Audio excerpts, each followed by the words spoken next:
Hey, what is up guys? Welcome back to the channel and welcome back to money making methods and builds. This time we're continuing with the Group C theme that we started yesterday with the Nissan, this time going for the Sauber C9. Now in my opinion this is the weakest of the three main ones, that being the 787B, the Nissan and the Sauber itself. However, this is still a very usable car, so if you only have, let's say, this one and not the others, you can still very much use this car.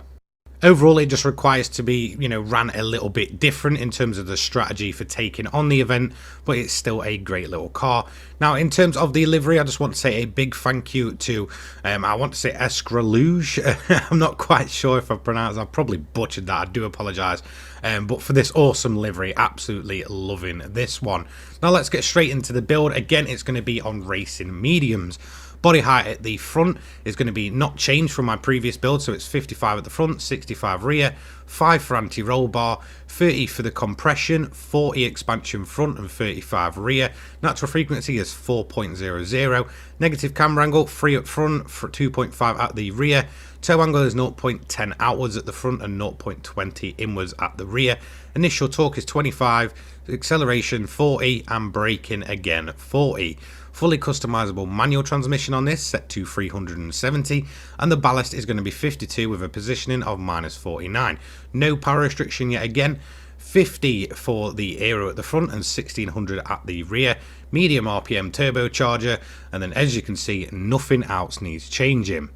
So in terms of where to run this event, you want to head over into Europe and go down to the bottom here. It's the Sardinia road track, and all the way to the right it's the World Touring Car 800.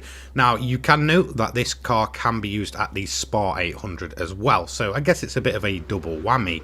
So let's talk about this car overall and where it really fits in the Group C builds.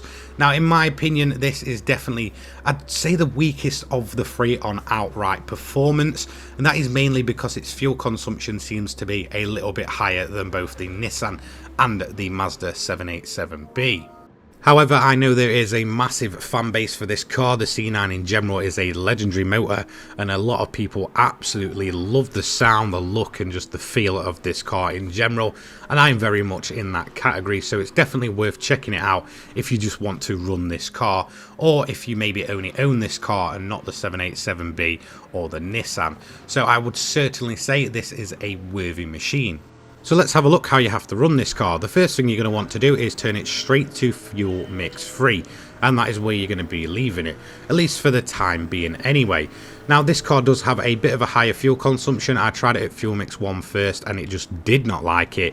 It was absolutely drinking fuel, but a little sweet spot for me was definitely fuel mix free, which allowed me to go into the later stages of the race.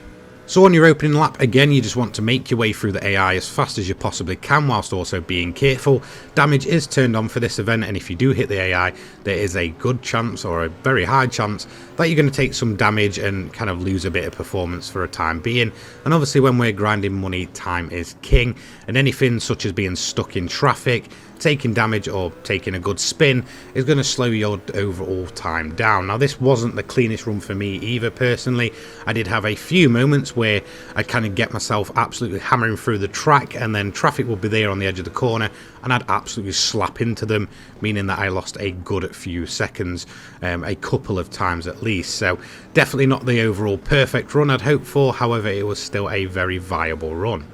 So in terms of overall difficulty, I fully recommend just running it on hard difficulty.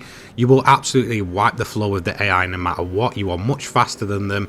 However, if you do have it on easy like me, just be kind of aware that you're going to be running into AI a lot later on in the race, so your lap times will be much slower than if you're kind of running into less traffic overall. So that's probably why I recommend just running it on a harder difficulty, either normal or hard, preferably the hardest difficulty you can. So as you can see here, we're going to finish up our opening lap, and then we're going to have a look when we're going to be overtaking the leader, which I did on lap 2 around about the midway point. This is realistically when you want to be aiming to do it, at least on lap 2. At this point you've got clear track for a good few laps. I took my first pit stop on the end of lap 7, going on to lap 8 after running fuel mix free for the entire time. At this point, yet again, you want to be putting on a new set of mediums and filling the car to full. Now, one thing to note is that the tyre wear does seem a little bit higher on the Sauber compared to both the Nissan and the Mazda method that I'll be uploading tomorrow.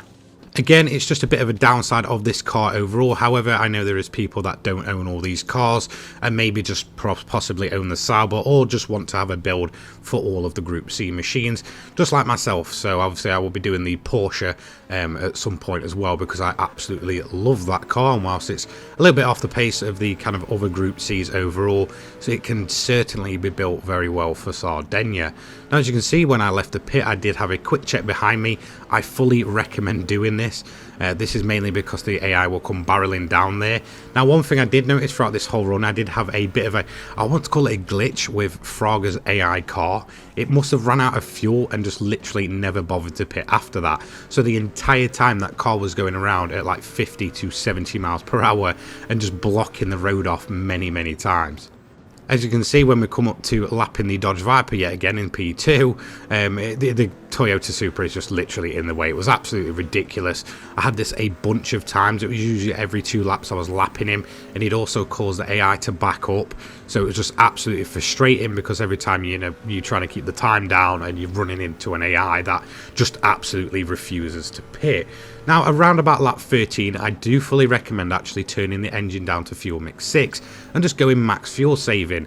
This is because for some reason in the later stages I just could not stretch it out on fuel mix 3, so therefore I do recommend turning it down, and this should allow you to go all the way to the end.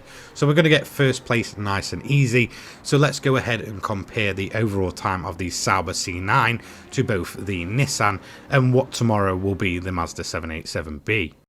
So overall, the Sauber did it in a 24 minutes, 21 seconds, 0.283, with our fastest lap on lap 4 being a 134.003. Now that is definitely a bit of a slower lap overall, and this car can quite easily creep into the 132, 133 mark just on outright pace. I just seem to have a very unclean run overall, was hitting tons of traffic, and obviously had the glitch with Fraga's AI, which caused him to block off the road every other lap. However, it's going to be 727,500 credits in those 23 to 24 minutes that you should realistically be aiming for. Nice and easy. This method is certainly up there with the other Group Cs. It's just a little bit different in terms of your strategy and the way you have to run this car. So there we have it. That is 2 of the 3 Group C cars that I'm going to be building for 800 pp Sardinia and Spa this week. I will eventually get around to stuff like the Porsche and some of those cars. I certainly feel like they are worthy to cover. However, I've just not really got time recently to kind of, get as many builds as done as possible. I'm still kind of researching and developing some builds as well, because I do like to try and get the best possible car going. So with this video being done, I just want to give a quick announcement that I will be actually away this weekend. I will still be uploading. I do have scheduled content up. However, I won't be very active in the comments and such to be able to help you out if kind of, let's say, you can't get the performance points of a car down. So I do apologise. Hopefully you'll all help each other out in the comments if there is any issues that kind of come up with a build and such. So that's going to be it from me. I'll see you later, guys. Have a great day. Peace.